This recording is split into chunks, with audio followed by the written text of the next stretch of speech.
Aditya, a first-year student of BTech Metallurgical Engineering.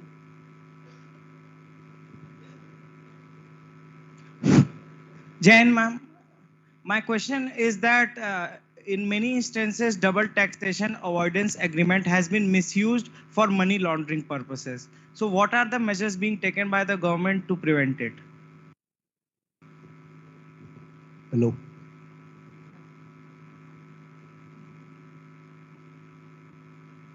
Please sit. IIT Bhubaneswar starts with money laundering.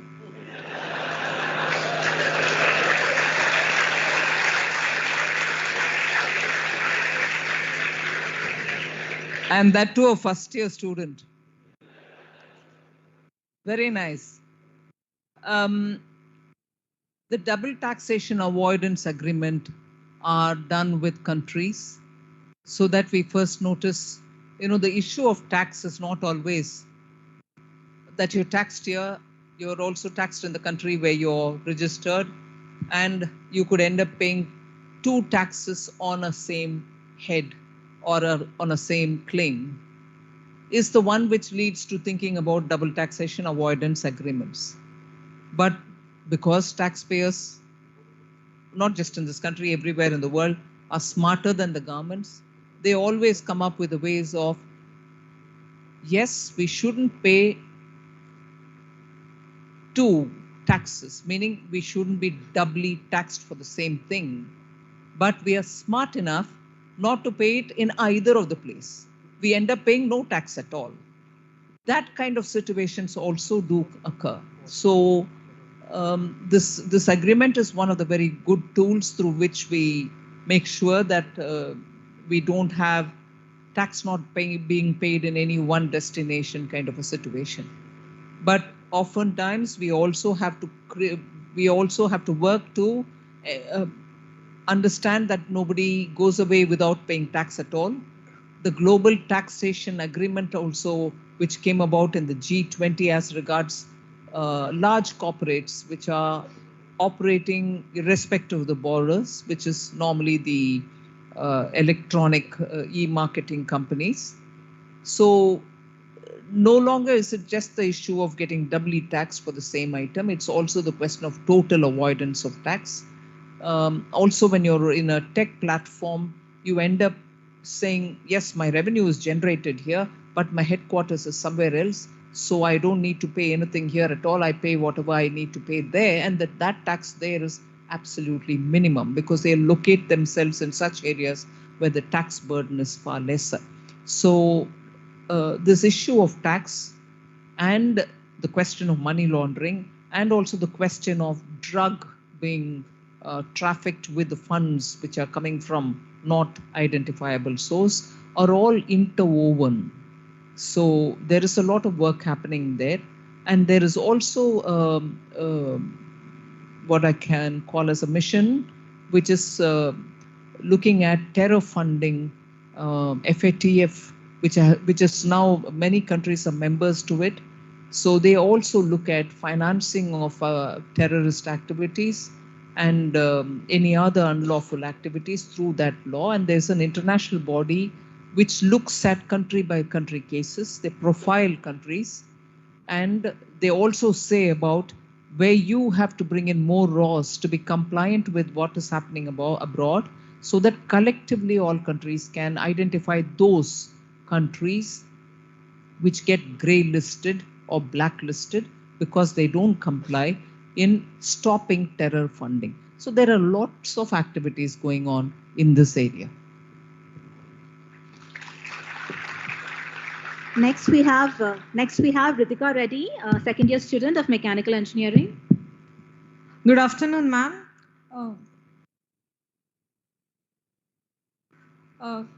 So, ma'am, will we be able to become the world's largest economy in the upcoming 10 years?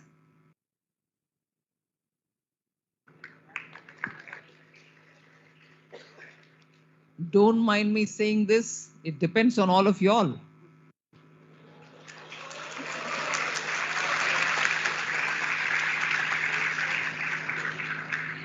Okay, Next, we have Raju Dhuli, a PhD scholar from the School of Humanities, Social Sciences and Management. Hello. A very good afternoon, madam. First of all, welcome to IIT Bhubaneswar, madam. We all feel privileged and happy to have you sharing this afternoon with you. And my question is to you is that there is a gap between the demand and supply of highly skilled tech talent in India. So a proper training is immediate need of the hour to create a world-class workforce. So what opportunities does the union budget out of school who needs to find a job? And later, for those who have already been in some kind of job somewhere, giving them skills so that even as they approach their middle ages, they will be better skilled to find a better job which gives them better pay. But even more important, and a specific mention which has been made in this budget, is for providing skill sets and therefore the training adequate for that for Industry 4.0, which means even as our industries are expanding in the areas in which they are already there, but they are expanding to bring in technology, also to bring in technology which will make them green compliant. There are now severe shortage of people who are such skilled young people who can be recruited for the expansion as well as for bringing technology under Web3 and many other things, artificial intelligence and so on. Equally also to have that awareness that using technology, we need to now greater and greater become green compliant. So this budget provides for skilling, upskilling.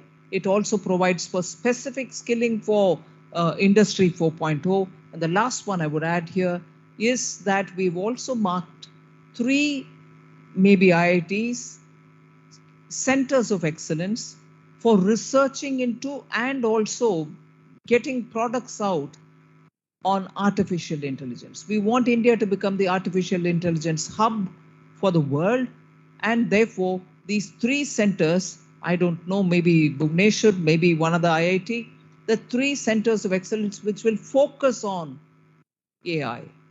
So we've openly said, make in India, make AI as India as a hub, and also make with AI for the world. So these are the specific opportunities which I would like to give you in response. Next, we have Aryush, first-year student of Metallurgical Engineering. Good evening, ma'am. My name is Ayush Tripathi, and I'm a first-year student of Metallurgical Engineering branch. My question to you is that with the successful implementation of schemes like roads and modern houses and bank accounts for every family, what is the next big thing that the Indian government wants every family to have? Well, have opportunities, I suppose. The next thing would be, please sit down. The next thing is having given, I'm saying having given in a broad sense, yes, we need to reach saturation in many of the schemes, which whether it's for housing or sanitation or bank account for schemes which will give them collateral, free loans and so on. Over and above that, I think now the opportunities that are available for their family, every member of their family, either within the rural or the urban area where they live or elsewhere in the country, are all got to be now so openly available as information so that they can choose. That is why in many of the areas, we are now very clearly giving through digital mode, of course, available on your phone, about the markets, about the opportunities, about whether it is in agriculture, whether it is in industry, whether it's also opportunities which they want to do it for themselves. One other thing which I missed out on saying is we are also creating, it just passed my mind, I'm moving from one to the other. So let me recall that one. We are also creating opportunities for youth through the clusters which are prevalent in different industrial towns. Like for instance, if it is Ludhiana or if it is Coimbatore, or if it is Aurangabad, there are industries which are all available in and around those towns. Now they have industry associations. Now these associations also, together if they need about 100 people per year, we through the government are helping them to train 500 people instead of 100. So for instance, if they were to recruit the 100, the rest 400 will be available to take jobs anywhere else in the country. So training together with opportunities is what we want to give them as the next stage.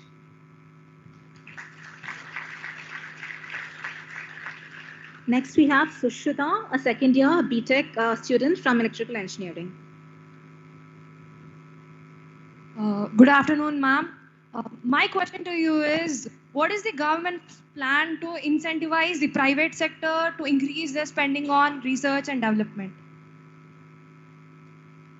Well, first thing, I think this time, at least for pharma sector and for related areas, we have opened up the government labs to be available even for private scholars or private industry which wants to sponsor a study in a particular area of their interest.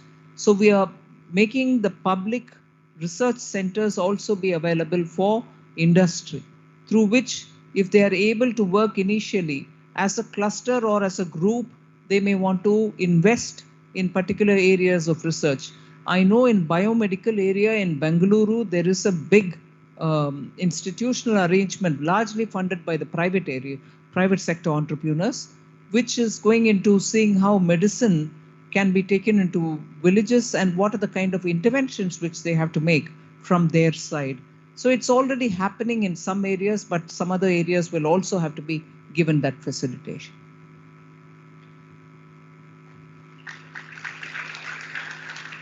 Next, we have Prashant Singh, a first-year student of MTech, Manufacturing Engineering.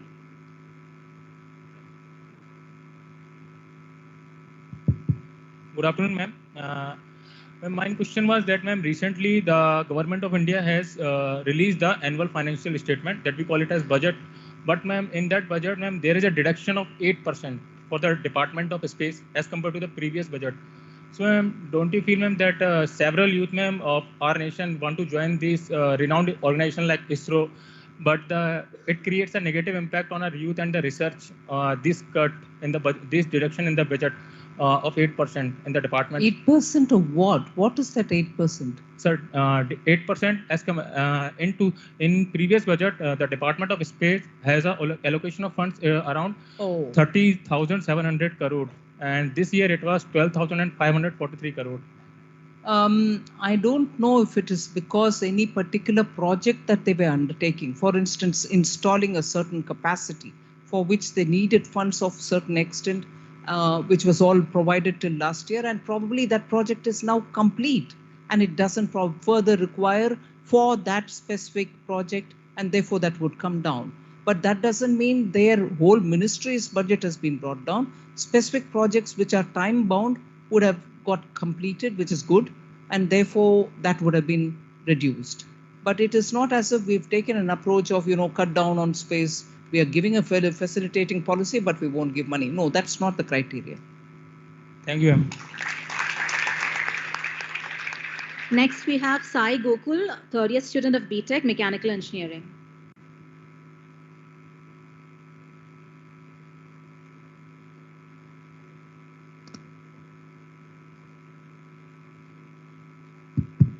Good afternoon, ma'am. I just wanted to know, where do you think India stands in comparison to countries like China when it comes to core engineering and manufacturing sector? And also, does the new budget help boost the manufacturing sector in India? The new budget and also the one earlier and the one earlier too are very supportive of manufacturing in India. And that is why we've come up even with PLI, production-linked incentive schemes for industry to start manufacturing, and that's purely for manufacturing sector. Manufacturing activities in any of the sectors. And in that, we are looking at 13, 14, now probably expanding to 15 champion sectors. So these PLIs are not given for every sector. They are given for identified champion sectors, which are also sunrise areas in which India's production will have to become a lot more expansive. So those sectors are essentially in the sunrise areas, so that areas in which India has to ramp up both production and also capacity for reducing our imports and also to export, all put together for those 13, 14, 15 sectors we have identified. Now, what are these sectors, which I'm sure many of you all are already familiar with? They are renewable energy related, chip manufacturing related, areas which essentially till now we had depended on some other country and didn't have the capacity to produce within the country. Now, pharma sector is one such a thing. In the pharma sector, of course, there is a uniqueness because India was a leading manufacturer of the API, meaning active pharmaceutical ingredients, which are essential key material for producing medicines. Now, we were very good and advanced in API production, but because of the predatory pricing of particularly one country, gradually our APIs became non-competitive. You were always far higher in your cost of production than from where it was coming from. So many of them were either taken over or shut shop. Now we are bringing them back again. So Sunrise is also some of these which are going to have to be strengthened for India to be self-reliant. So yes, we are doing all this. Now, if you ask me to compare with China for manufacturing, there are still a lot of way for us to improve. We need to expand into areas into which we have not till now. For various reasons, I'm not going to pick on each one of the reasons. There are areas in which we need to really go forward and speedily at that. Next, we have Rishita, a third-year student of BTech Computer Science Engineering. Good evening, ma'am. My question to you is that there is a recent research suggesting that weak protection of intellectual property rights leads to low returns in innovation. And India is standing in 43rd position out of 55 nations in this regard. So what is the government's plan to improve our ranking? Well, I'm not sure about the ranking per se, but to improve us and improve our position in terms of intellectual property, I broadly refer to it in my opening statement. We are actually spending a lot of time and money to help innovators be able to register. In fact, for startups, there are tax concessions given. For startups to register their patents, we even probably cut down on, my number may be wrong, 50% of the fee that is required to pay for registration, and also making sure that there are enough number of registrar of patents office in the country so that people can register as many, and they're all online now. The steps taken also to make sure that the waiting list is cut down for disputes which arise out of patents and misuse or any other issues. There are special benches which are created in the courts, and Delhi High Court has done phenomenal work in this. Delhi High Court is now the lead bench finally, where issues related to patents can be taken up. There is a committee of judges who are looking at this. They are setting up benches in 1 or 2 parts of the country. So speeding up on dispute resolution which arise out of patents is one of the very important areas, so that everyday loss is a loss for the patent holder. So we don't want anything to hurt patent holders, and therefore the judiciary is actively gone ahead facilitating this process. And the work continues. It's not as if we've done and we're sitting and watching it. We are still actively engaged in meaningfully making it simpler and speedier.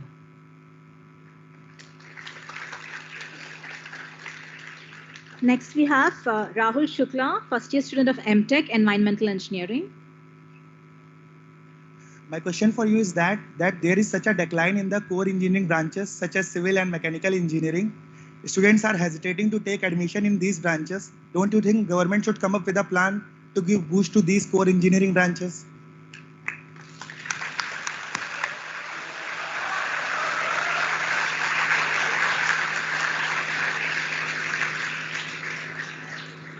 How many of you all here are mechanical and civil engineering people?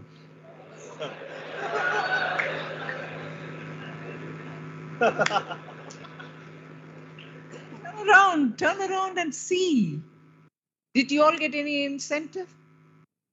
No. But still. So I don't know. You probably have some reason for saying what you're saying. And I also probably will be with you on that, because even I've heard this, in the sense everybody is rushing to computer, electronics, and so on. But this room disproves it. So let's see if you have some thoughts for what kind of incentives you want for more people to do mechanical and civil. Do give me your thoughts, honestly. Write to me, send it to me via email or anything. You probably had this thought for some reason. Let me know the reason. Thank you.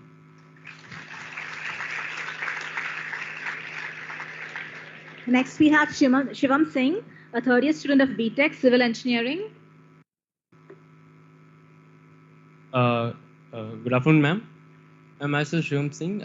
My question is based on a few facts. As per Niti Aayog, in India, the research and development expenditure is lowest in the world. Okay. As per NSO report, there is 7% unemployment rate. And in 2022, some 5,800 startups had been axed.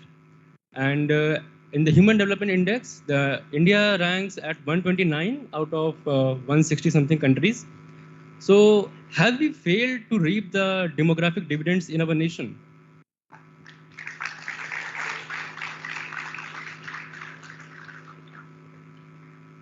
I think your question, and not so much what went before it, your question is a very critical question. I grant that. It's a very important question.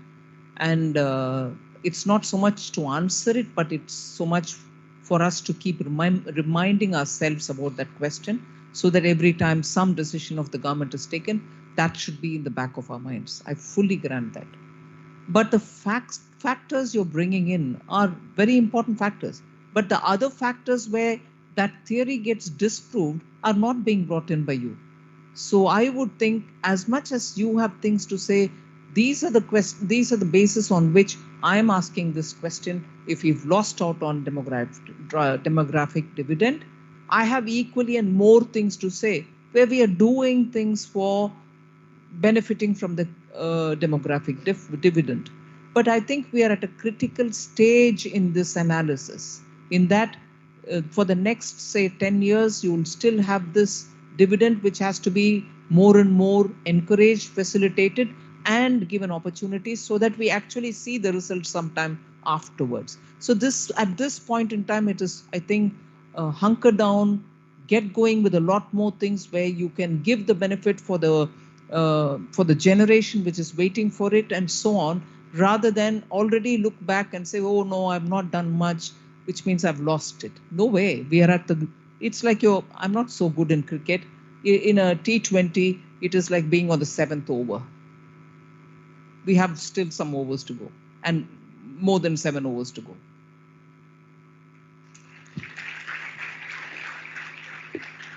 We are running out of time, so we will wrap up this interactive session. Moving on, may I now request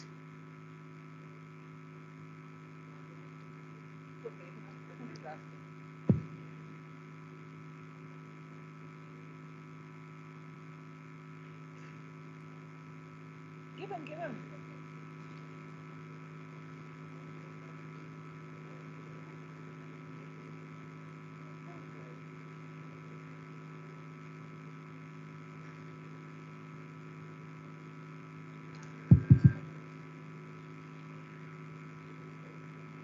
Jan Madam. Madam, I and my brothers and sisters of IIT Bhubaneswar Want to know that why the government starts and runs an institute of national importance like IITs without proper or adequate infrastructure, lecture halls, lab rooms, playgrounds, convention center, etc. for the youth of India. Yeah, say, complete your question. For example, IIT Bhubaneswar, madam. Why not after completing the entire institute infrastructure? After studying for almost 2 academic year, madam, I think it affects the learning, understanding, and overall growth of youth of India. Why it happens? Well, it's a very popular question, I can see. And good that you raised your hand to ask this question. See, the question is, it's not the intention of anybody to get you to come and study in an institution without infrastructure. Between 2008 and 18 or 16, when it was inaugurated, 18, right? Was it inaugurated? Work wasn't progressed well. But having brought an institution, announced it, it's also not going to help anybody to say, wait, we'll build it all and only then take the first student. It is a difficult decision to make. We could happily say, please, till we finish everything, don't even come here. If you qualify, get into the other IITs, or else I'm sorry, it's not going to happen. Institutions do take a time to get completed. I know it also is a handicap for people who compare with other institutions of similar grade and say if IIT Mumbai, IIT Madras can have better infrastructure, the students there are better off. We are not. I agree. And I will recall, simple. When I was in JNU, that place didn't even have enough greenery. It used to be hell of a time walking up to the library or to your lecture halls. But I'm talking of simple facilities, and I understand that for science you need a lot more complicated, varied labs and fittings and other equipments in your labs and so on. So I quite understand and appreciate the concern with which you're asking and the concern with which all of you all seem to be in the same page as this person who's asked this question, the student. First year, second year, second year. So it's not the intent at all, and rapidly things are also being brought in so that the change can happen. Be assured it's not an intention to run an IIT with no facility in it. On the contrary, IITs with good facilities are the ones which all of us want, and that's what we're working towards. You just compare the numbers of IIT earlier. If I'm right, you had only about 7 IITs till about 2014. And subsequently, rapidly IITs are being built in. And that is where you have this mismatch. And IIT, we've seen the best of ones which have been there for the last 50, 60 years. And now newer ones, which also should have that much, cannot have it overnight. It'll take some time, but money is not a constraint. You be sure of that. And you can take my word seriously on money, no?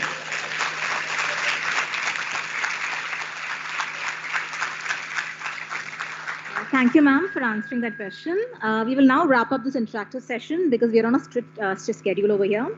May I now request our director to felicitate the chief guest with a memento.